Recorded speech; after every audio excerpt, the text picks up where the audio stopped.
good afternoon, good evening, all. It's Bear here. And I'd like to welcome you to my YouTube channel, A Box with No Lid.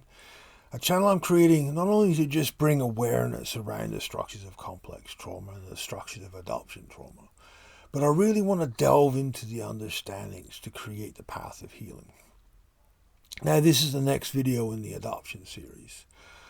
And I want to delve into the question that has been put to me in so many different ways, in so many different formats over so many years, of okay, where do I begin to heal as an adoptee? How do I approach it?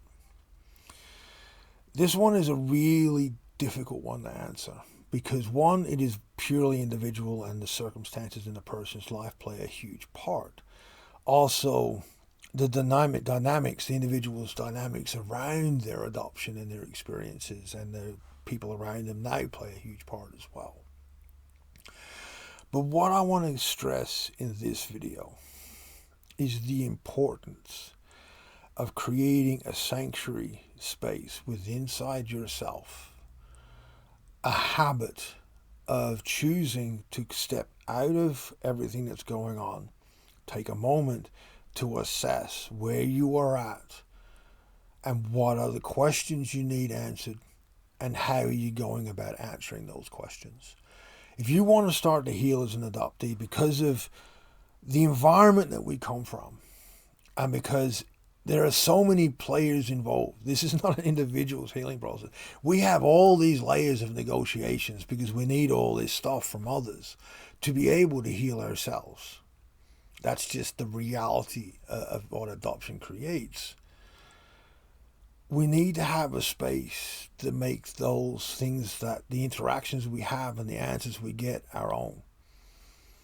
Because we are wired to appease others' needs in the hope that we get ours and what we need out of it. That is what the survival state of attachment in an adoption family, that young infant or child. We are hardwired to go, okay, I'm giving this to you so you could give me this later. And very often we don't get that later, but that's to the side. We are wired that way. So when we start to engage with our adopted family, trying to explain that I need to get some answers from my biological family, so I need to go and find them first, and there's all these threats and everything that go on, we have this negotiation. We don't get lost in that negotiation. And then if we find answers, or if we are able to trace and find biological family, and do we need to go and find biological family and so forth, we don't get lost in that negotiation. We need to regularly take time out to sit and look at where we're headed and what we're trying to achieve. How are we answering those questions? The questions that we've decided we need to answer to build that foundation to start to heal our attachment, our connection, and to incorporate the two people that we are. The biological one we were born and the one we created to be able to be part of an adoptive family. To integrate them together into who we are on every fundamental level. We need that space to do that. We can't live in that space, but we need to have defined those questions. Because as I've said, when we're trying to heal being an adoptee, we have to understand, as I said earlier, the one, we are wired to negotiate and lose ourselves in those negotiations. We are also wired to have stronger responses to what we get from those negotiations, and we need to understand that. We are also have a void within us that sucks in all this stuff that never seems to be able to get filled. And that is the void of despair from our mom not coming in and picking us up and taking us home when we were born. And that is a very hard one because we're not grounded in a physical understanding of what we biologically are as a person within our core neurophysiology. There's this well of despair that just takes everything and never seems to get satisfied. and we block it off, we hide from it, we try to pretend it's not there, and actually, dissociatively, a lot of adoptees are completely unaware that it's there until it gets to a point where the layers of self-medication and all these processes when we're older, because that's where it comes out. The older we get, the more our connections around us become important. We have all this these more amount of time. Relationships and connections become more important and more needed because our physical body is starting to get the aches and get the soreness and so forth and so forth. That is when that well rears its head. That is when the fog collapses. Because at the heart of the fog is that well of despair. That infant's overwhelming, absolute point of despair of my mom never came for me. That is at the core of what we're going to heal and what we're trying to heal. Because how do we explain to an infant why? Even if we talk to our biological mother and she tries to answer that question, as an adult, she can't. Not to an infant's perspective and need. But this is why having that sanctuary is important, because we need to be aware that that well is there. We need to be aware that we're trying to answer all these questions to feed a scaffold that can start the process of releasing that despair, that absolute abject fear and terror that an infant has when you're in that circumstance. This is why having a sanctuary is so important. The ability to take those moments out. It's another thing, it's a little harder here in Australia because smoking is really heavily, the government is doing everything they can to stop it. You're looking at $50, $60 for a pack of smokes. But I know so many adoptees that smoke, because when you have a cigarette, you're having those moments of contemplation. That's your sanctuary of assessing. I gave up several years ago, but that was my moment, and I had to create other moments. For me, I do it through exploring when I'm watching a show, a movie or a TV series or whatever.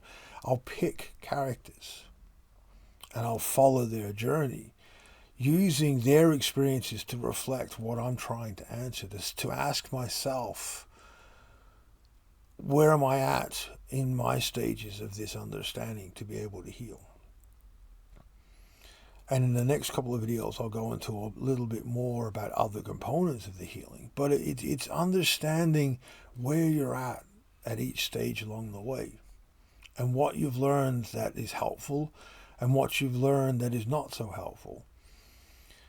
Because as I've said in many videos, we're really trying to get out of the opinion of what is right and wrong and get a truthful, functional understanding of what actually is. There's a lot of complexity around healing adoption trauma. I've spent years advocating and trying to explain to therapists the complexities around it and all the players involved. I have not found in any other circumstance where the ecology needed to heal is so complex, because it involves so many other people and their opinions and their points of view and their fear states and their belief systems. And it's not involving one or two. This is not like, when you're looking at relationship therapy, it's complicated enough. You've got two people. When you're looking at adoptees, you've got the adoptee, the biological family, and the adoptive family, and however many players are there, or however many players are needed to be there. All of them have their belief systems, their coping structures, their survival states, and their opinions that all need to be worked together to create an understanding that we can use to know our place of belonging. And that is why the majority of adoptees, we become functional. We just don't go there in the healing. Because we are powerless to get all those players to do their thing. The difficulty with that is we put a lot of weight and emphasis into our most closest friendships and relationships, which puts a lot of responsibility and a lot of pressure on those relationships. And in up and coming videos, I'll go into a bit more detail on this. But this is why there is a heaviness, especially when adoptees, when we get older, there is a heaviness around our connections. Because we're trying to make sense of this impossible mess enough to be able to functionally and lovingly be part of a meaningful family, regardless of whether it's biological or not. Therein lies the understanding of what we need to do to heal. And whether we're consciously or not, what we're trying to get to this point of being part of.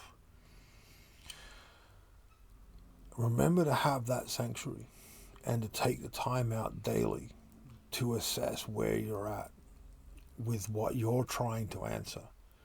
Keep a journal, keep a mental note, however you do it, whatever works for you is great. But consciously and continually update that journal, whether it's in here or constantly update that journal.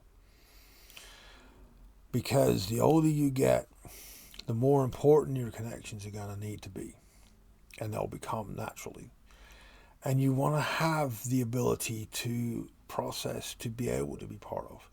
Healing the mess that adoption creates, I don't want to ever say that nothing can be resolved, but I've never seen it. And I've been around this stuff for many, many, many, many years, and actively in the middle of it. Within committees and organizations, giving evidence at Senate inquiries, being parts of forums, structuring adoptee groups, and all these different things. Meetings and get-togethers and all this stuff. Sitting and observing for decades around this stuff. And I've never seen it. Because all the different players involved. And it's always at our expense. Because we are the ones that need the stuff the most. So we are the ones that have to give the most. And when you have to give the most, yeah, you understand where I'm coming from with this. But if we take that moment and create that sanctuary, we can at least take the steps to improve and be aware of what we're putting on those close relationships around us now. Keep it in the perspectives it needs to be on the progression forward to creating more meaningful connections and learning to heal our attachment through those more meaningful connections.